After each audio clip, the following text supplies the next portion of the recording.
হরে কৃষ্ণ। প্রিয় সুধীজন, আজকে আমরা জানব শ্রীমদ্ ভাগবতের পঞ্চম স্কন্ধের চতুর্বিংশতি অধ্যায়ে যে পাতাল লোকের বর্ণনা তার কিছু তথ্য।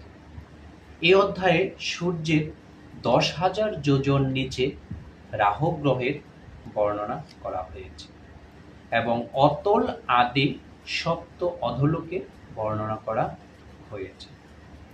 রাহু সূর্য ও চন্দ্রমণ্ডলের অধোদেশে অবস্থিত। রাহু যখন সূর্য ও চন্দ্রকে আচ্ছাদিত করে তখন তাকে গ্রহণ বলে। ঋজু এবং বক্রভাবে রাহুর অবস্থিত হওয়ার উপরে সর্বগ্রাস বা পূর্ণগ্রাস হয়। রাহু গ্রহের 10 লক্ষ যোজন নিচে সিদ্ধ, চারণ ও বিদ্যাধরদের স্থান।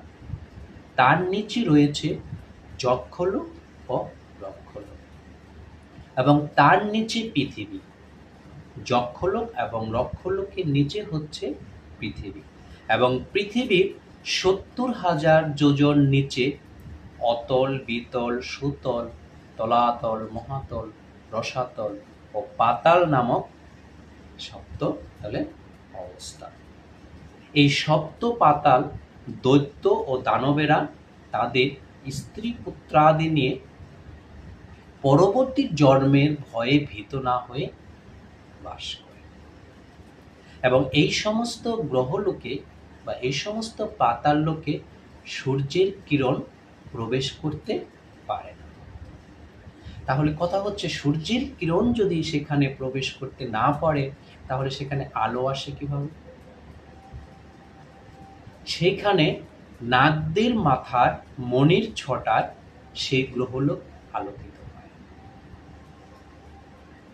এবং এই সমস্ত স্থানের অধিবাসীরা জরাগ্রস্ত নয়, তাদের কখনো রোগ বালাই হয় না এবং তারা ব্যাধির দ্বারা কখনো আক্রান্ত হয় না।